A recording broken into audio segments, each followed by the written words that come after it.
Hello, my name is Eric and I'm doing another one of my film photography vlogs called One Body, One Lens, One Roll, One Day. It is a early October morning and I'm at York Park, outskirts of Medina. I was here once before with some expired film, got some weird results, but this time I've got some more interesting film. Today's camera is my Pentax LX. This is the professional level all manual Pentax camera. It does have removable prisms, very slow shutter speeds all the way down to 4 seconds, fast top shutter speeds of 2,000 a second. Now mine does have the vertical grip attached, but it is not active because I'm missing the battery chamber and the door. I'm looking for one, haven't found one yet. But for now, just because it's a nice grip, I'm going to keep it on it. Today's film is Film Photography Project's Let It Snow. This is a film I've never shot before. It's a 100 ISO film. So we'll have to look it up online and see what kind of results I would expect to get. And then today's lens is a SMC Pentax-M 50mm 1.4. It's kind of a good standard classic low light lens, shallow depth of field. I'm going to load this up and I'll be right back. So in this part of York Park there is a Gold Star Memorial, which you can tell it has to do with previous wars. I'm not sure if it's a specific one, but it's all about the wars. I see each military section and I see remembrance plaques and stuff like that. So people that have been involved in one of the many wars that we've been into, National Remembrance area. I'm going to get some photos. I'll be right back. Alright, so I got some shots in the memorial area. There's a lake behind me. I'm going to go walk around, get some lake shots. There's a playground over there. It looks like there's some kids playing on, so I'm not going to worry about that right now. Some cool paths, picnic area, nice sledding hill. Let me go see what I can get. So most of the stuff I've done so far has been kind of normal, 60th of a second, 125th of a second. Even previous episodes fluctuating anywhere between a 20th of a second all the way up to about 1,000th of a second. And what shutter speed does is either allows you to freeze action or show motion. So not that I'm seeing much motion on the water right now, but there's a little bit of a ripple going on. And if I shoot it at a fast enough shutter speed, with the slow ripples like this, probably 125th of a second, that's pretty much going to freeze on me. Maybe 250th, but at least 125th. And I'll be able to get some cool reflections and stuff like that and see the motion of the water frozen. Now, if you wanted to see blur of motion, so let's say you've got running water like a stream or a river or something like that, or even waves, with the ocean or a lake or something like that, something that's a little bit more, kind of kicked up a little bit, then you can actually slow down to maybe half second to a second, which is where most cameras kind of cut off. This one goes down to 4 seconds. Now it's too bright of a day for me to get that slow of a shutter speed with what I've got in it. Now if I had a polarizer, that would help me slow down a bit. Or a neutral density filter that would slow me down. But right now with this 100 speed film, if I'm at f22, slowest I'm going to get is a 30th of a second. It's just too bright out here. So polarizer would knock me down another maybe stop and a half, 2 stops. So that would give me maybe down to a 15th or an 1/8 of a second. But still maybe not slow enough to catch some nice cool blur. Especially when you've got things moving really fast, or maybe I want to drag it out a little bit longer. And that's where the variable neutral densities filter come in. I like the variable ones versus the constant ones. That way you can just kind of change for the effect that you want, but there are some constant ones. Most variable neutral densities start at about 1.5, maybe 2 stops and go to 5 or 6. There's a few, maybe it'll creep up to 7. And 7 stops from a 60th of a second, let's see, 60th of a second, 30th, 15th, 8th, quarter, half, 1, 2, I'm at 2 seconds.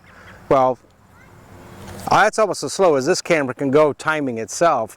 And now I'm going to see all this blur of motion on it. There are more intense variable neutral densities filters.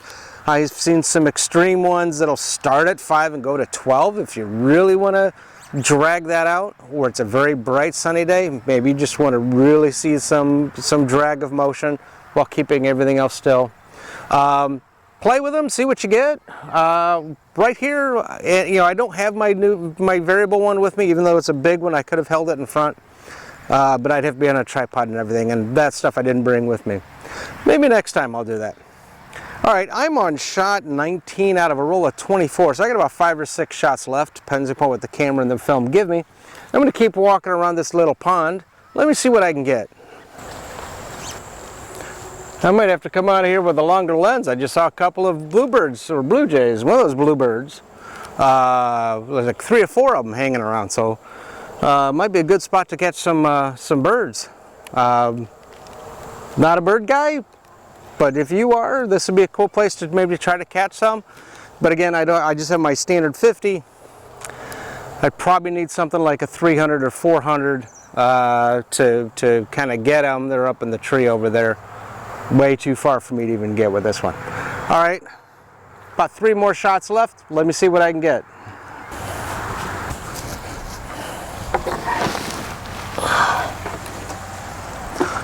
All right, so that was my last shot. I think I got 23, so I think I was a shot shy, but that probably happened when I was loading it up. All right, so remember with these old manual cameras, before you go to rewind it, typically there is a release button. This one actually has a battery eject from my grip, so I gotta make sure I'm hitting the right button. I'm gonna push and hold mine down. Now, I hold mine down so it doesn't actually pop back up as you're rewinding. You don't want to rip the film out of the canister. So I'm gonna sit here. The one thing that I would definitely say about the LX, the rewinding is a lot easier than some of the other cameras. It starts off really, there's no hard tension, and it just let go. So you can barely feel it. Where some of the other ones, it's hard, boom, and you can feel it. But that's much easier on an LX. Okay, so again, today it is a nice October morning. I am at York Park, outskirts of Medina.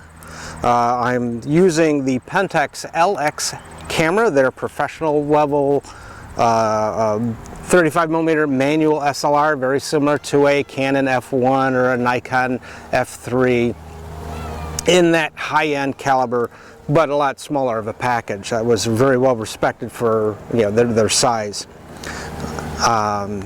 Today's film, or today's lens, let's say it was the Pentax SMC-M 50mm 1.4, the typical pairing for this this setup.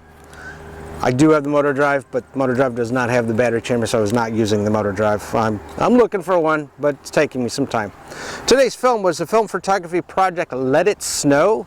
Never shot it before, so it's interesting to see what it's going to look like. Some 100-speed film. Now, like a bunch of the other film photography projects film, this is not DX coded, so don't put it in a point-and-shoot camera. Well, actually, this one you could put in a point-and-shoot camera, because in a point-and-shoot camera, if it can't read the DX code, which this does not have, it defaults to 100 speed. Guess what? This is 100-speed film. You'd be fine.